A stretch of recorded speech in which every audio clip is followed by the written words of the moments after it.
Hey, this is Dr. David Cruz. Welcome to the channel. I do family medicine. Today we're going to be talking a little bit about something that happened to me. This is when I had appendicitis for a whole month. So a little unusual, but it can happen. So let's start from the beginning. First of all, um, I was about I was a junior in high school at that time, and I was at school most of the time. And in PE, when I would play sports, I that's when I first noticed something was wrong because I wasn't as active anymore. I had no enthusiasm to play. I didn't want to do anything anymore, and I would just let the plays go as I was playing mostly defense. And I just noticed that hey, that's a little different for me. That's not my usual self. And that was usually like the first week was more lack of energy, maybe not eating as much anymore. But the second week is when I started noticing more problems. Definitely, there was a decrease in appetite, which definitely can happen with appendicitis. You have a decreased appetite. Abdominal pain started, which is definitely another sign of maybe an appendicitis. I also, at that point, I started a little bit of the weight loss began at that point. So that was a time that my parents took me to the doctor. It was late at night. I had been complaining, I guess, enough that they were okay. Let's take you to the doctor. And so I went, and the doctor took me in. It was late at night. He did an X-ray on me. He did a rectal exam also, and then he came up with a diagnosis of I had gas, and I was like, okay, it's gas. My mom was not convinced of that. Uh, she actually bet the doctor $100 that it wasn't gas and it was an appendicitis, and he laughed it off and just said, "No, it's gas. It's gonna go away. He's gonna get better."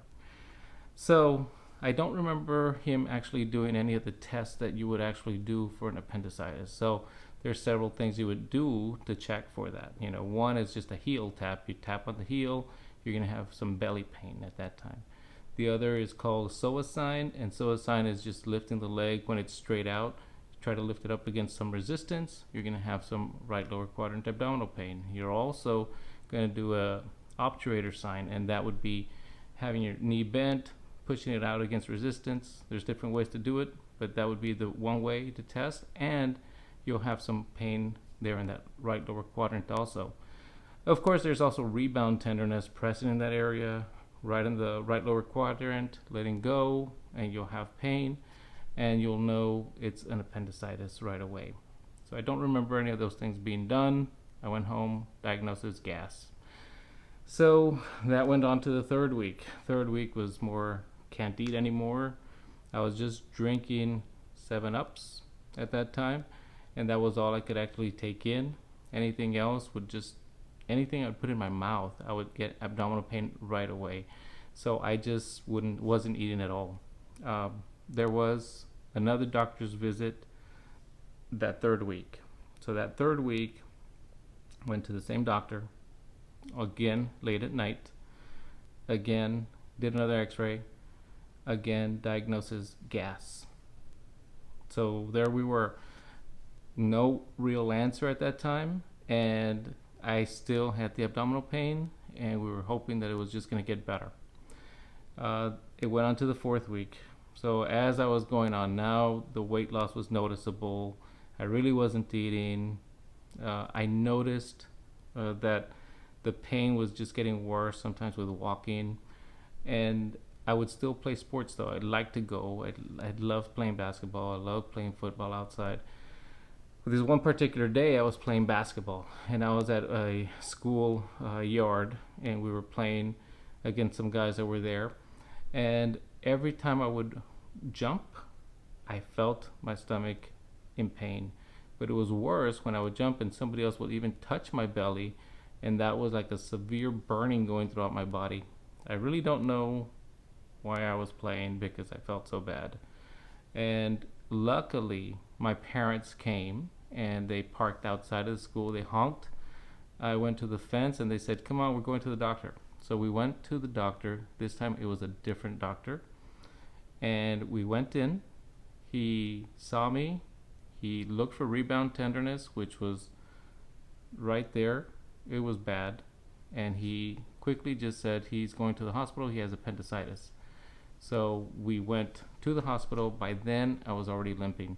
The pain was so bad. It was really bad at that time that they took me in. I thought I was just going to go straight to surgery at that point.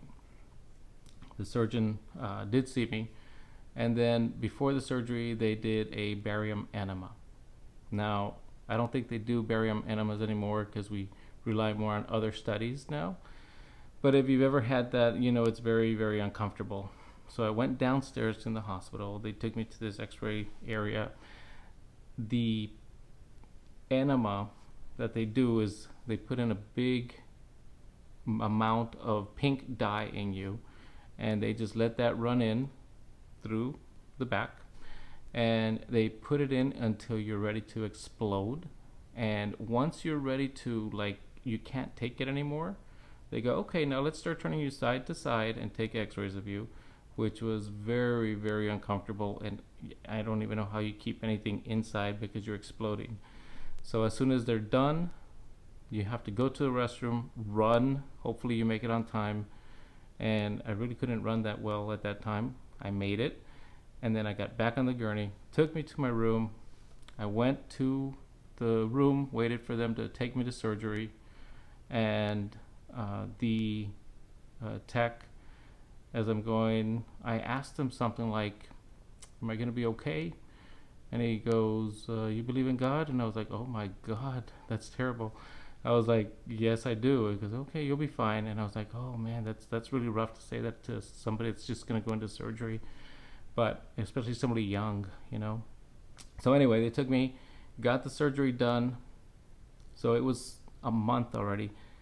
By the time they did the surgery, the appendix ruptured. So because it ruptured, I had to have some drains put in me. And I was, at the time they were more liberal. They would leave you in the hospital a lot longer. I was there for a whole week with drains in me, draining out the excess fluid that was in there, trying to prevent the infection. And that was okay. It was okay until they actually took out the drain. Once they got the drains out, as they were pulling them out, that was worse pain than I had before. In fact, I think it was the worst pain I've ever felt. Maybe even up to now, that's the worst pain I've felt. I don't know why, but those drains coming out sent the pain throughout my whole body. And it was not very comfortable. Now, for the next week, week and a half, maybe 2 weeks, I guess I can't tolerate pain very well because I was walking very gingerly, taking my time, and I was thinking, I'm taking forever to get better from the surgery.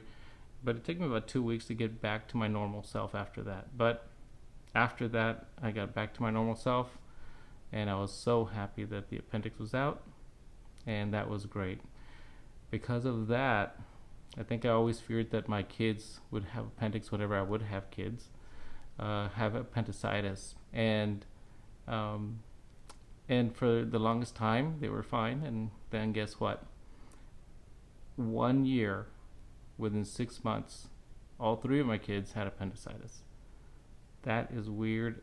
I don't think the surgeon had ever seen that. I've never seen that happen before. And I'll say that for another video later. But now they don't have appendixes. I don't have to worry about that anymore. So that's a good thing. So guys, that is my story about my appendicitis. I try to make sure that patients get surgery a lot sooner than a month. But sometimes it happens that people go undiagnosed for a long time. Guys, I hope you learned something from this. I hope you had fun listening. And please check out the rest of the videos on the channel. Take care, guys.